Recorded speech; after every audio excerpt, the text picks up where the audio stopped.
Join Marty Johnson, the holistic health practitioner and founder of Total Health Nutrition Center in Menominee Falls, Wisconsin, as he delivers these podcasts to enlighten you and give you hope that there are health solutions to conditions that seem difficult to resolve, or even better answers than a medical approach of prescribing a chemical drug, which most times is nothing more than a Band-Aid fix, rather than getting to the root cause of your problem. The mission of the Total Health podcast is to provide the education and support that will lead to transforming people's healths so they can live a much more efficient, productive, and happier life the way God intended it to be. Join him now for his latest podcast.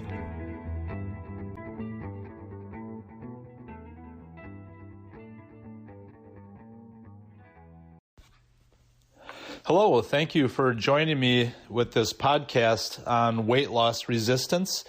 I'm excited to enter into the new year and really hopefully share some information with people that can be life-changing or life-altering, especially if you've been struggling with difficulty losing weight, even despite your best efforts.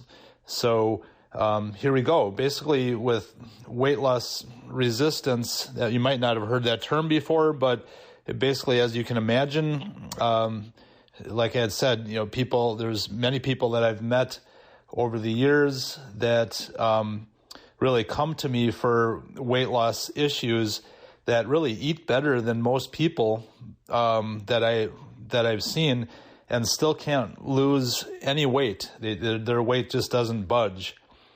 Over 30 years in the holistic field, I have really determined that two major players are involved with this issue called weight loss resistance. And those, the first one that I'd like to talk about is cellular inflammation. So inflammation is a big topic nowadays, and we're hearing more and more about inflammation being the root of really almost all disease. Well, in this case, inflammation on the wall, the cell wall, can greatly affect how well a person's able to lose weight. And unless this issue is addressed, a person can be doing all the right things and just not really have any weight budge off their body. So toxins from accumulated toxins that can attach to the outer wall of the cell membrane. The cell membrane is actually a fatty membrane made of cholesterol, and certain toxins can attach onto the fatty membranes, and this makes it difficult for the cells to recognize or respond to the hormones that, so your cells respond to hormones by attaching onto these little receptors on the cell membrane. But if that cell membrane becomes inflamed, those receptors become blunted and the cells don't respond to the hormones as well. So there's a hormone called leptin, Leptin, that is really important, and it's a signaling hormone that's vital in the regulation of appetite, of food intake, and body weight. And studies have shown that an absence of leptin or leptin resistance, which is basically what we're talking about, if the cell can't hear the leptin as well, can really lead to uncontrolled hunger or just weight gain in general. So leptin resistance is the exact same issue as insulin resistance, which a lot of us are aware of, which we call type 2 diabetes. So that's the first and foremost area that we want to look at when it comes to weight loss resistance. The second one, which is not heard as much about, is there's a gland called the hypothalamus, and this gland can actually become out of balance, causing disruption in how the body burns fat and stores it. So the body should freely not only store fat when needed, but it should burn fat when needed. When this particular organ gets out of balance, the body tends to store fat much easier than it will burn it. So this organ is in the center of the brain, close to the base of the brain, and it really can become dysregulated or out of balance due to chronic stress over a longer period of time. Also from trauma, maybe like a head injury. It doesn't have to be a massive head injury. It can be even, a minor trauma, minor head injury, or a minor concussion. Menopause can be another trigger to this kind of dysregulating of the hypothalamus, and also more severe yo-yo dieting can kind of bring this gland out of balance. And when this happens, people will struggle to lose weight despite their best efforts to exercise, even eating well, or drastically reducing calories even won't do it.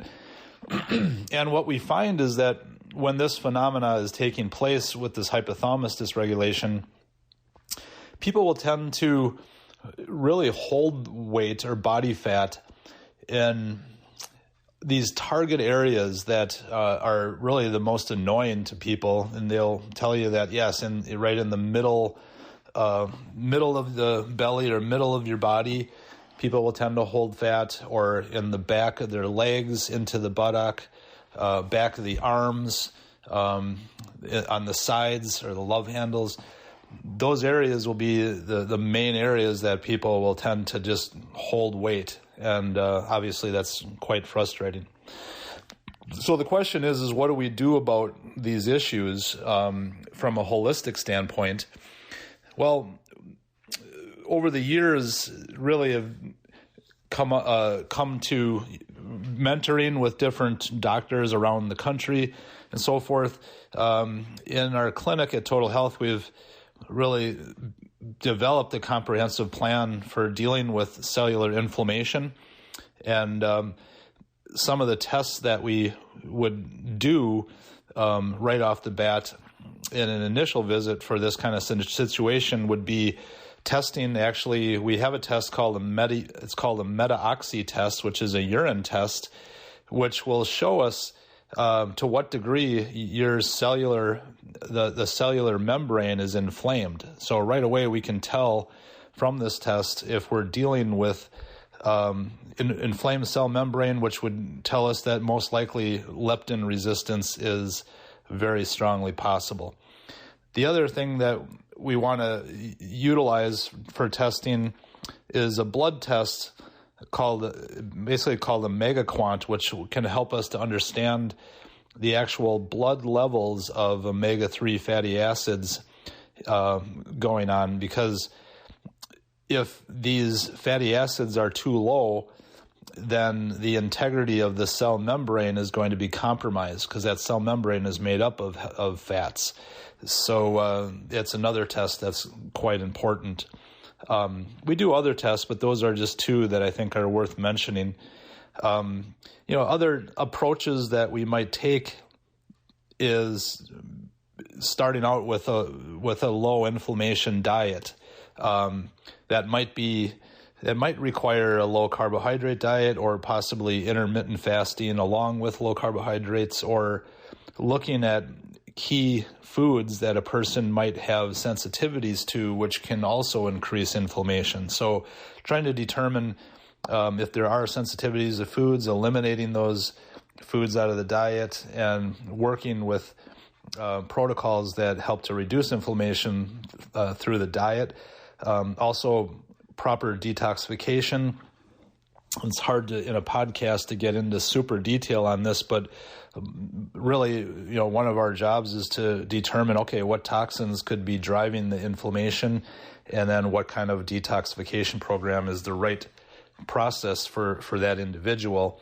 And then using targeted nutrients for the cellular support, things like antioxidants that support the cell, not only the cell membrane to reduce it from oxidizing, but also nutrition that can increase cellular energy and allow those cells to clear toxins better, and And of course, based on the testing we would do is getting the right amounts and the right kinds of omega-3 fatty acids in the diet to get that saturation level up. So those are some of the things that we would do for the first factor we talked about, which is the cell inflammation. The second factor,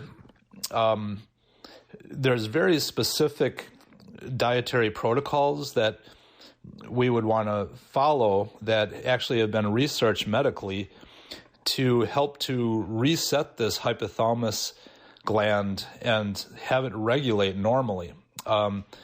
So a lot of times what we're doing, first of all, is testing for, we do different in-house tests that can give us an idea of what the hypothalamus might need as far as nutrients to kind of support it. And then once we look at that, we also want to look at, because the hypothalamus doesn't function on its own, it very closely functions with another gland called the pituitary, and then also the thyroid and also the adrenal glands. So these glands, these 4 glands that I mentioned, really work all together as a whole to really regulate your whole system. So we're looking at all of those organs and seeing which ones need the right nutrients to balance them. And then at the same time, supporting it with that special dietary process that allows the body to burn fat as its main energy source. So in a dietary process like this, and supporting the hypothalamus, the body will go into a state where it actually burns the fat from your body as its main fuel supply. And it will typically burn fat quite rapidly in the areas that I mentioned, like the midsection, the sides, back of the legs, back of the arms, in the areas that you don't want that fat. That typically will start to reduce fairly rapidly when things are done correctly. Some of the special products that we may use special products that are really aimed in lowering the stress hormone cortisol. So cortisol is a necessary hormone, but it shouldn't be elevated all the time. So people that have been under stress over a long period of time might have high cortisol, which makes it harder to lose weight as well. So oftentimes we'll also be looking at certain key nutrients that can help lower cortisol. And also key amino acids. Some of the amino acids that we use are really designed by medical doctors. Actually, Dr. Minkoff designed a particular amino acid that he patented that really will absorb at about 99% in 20 minutes, so it's in your bloodstream. And the importance of a complete amino acid, which is the building blocks to muscle tissue, your organ tissue, to bone, to your hair, your skin. The key with this is that when we're using special dietary processes, we may be lowering calorie intake to do that. But if a person's losing weight more rapidly and we're lowering calorie intake, we don't want them to be looking washed out or saggy and low muscle tone. It's important that, if you're going to lose weight significantly and that it's being done healthy and that you can maintain your skin tone so you're not getting all saggy and wrinkly while you're losing this fat, and you maintain your muscle tone so your shape is maintained, and also that your organs aren't compromised. So that's why we use some of these very specific, specially designed amino acids to help a person not only lose weight, but do it in a healthy way and to look good with the end result. And also, the more muscle a person maintains, the better they're going to maintain their weight once they have transitioned into a normal, their normal daily dietary regime, which we would coach a person on. So I wanted to just kind of lay out this to give some people out there some hope, to say, hey, if you're one of these people that feels like you've really done due diligence to lose weight and nothing's budging, there is hope. And there are procedures out there that have been researched, not just fly by night, but actually extensively researched even medically. So, and we've been really working with these kind of procedures for many years, so it's not new to us. So there you go. That's our podcast on weight loss resistance. I hope this was enlightening to you, hopefully bringing some hope to some of you. If you have further questions or would like to have a free phone consult with a practitioner to just discuss your situation and build some rapport with one of our practitioners, that would be great. Our number is 262-251-2929, or you can just go to our website at totalhealthinc.com. And most likely you might have been to our website if you're hearing this podcast, but hopefully if you haven't, you can go to our website as well and you can see more information on what we're about. So thank you very much. Have a great day.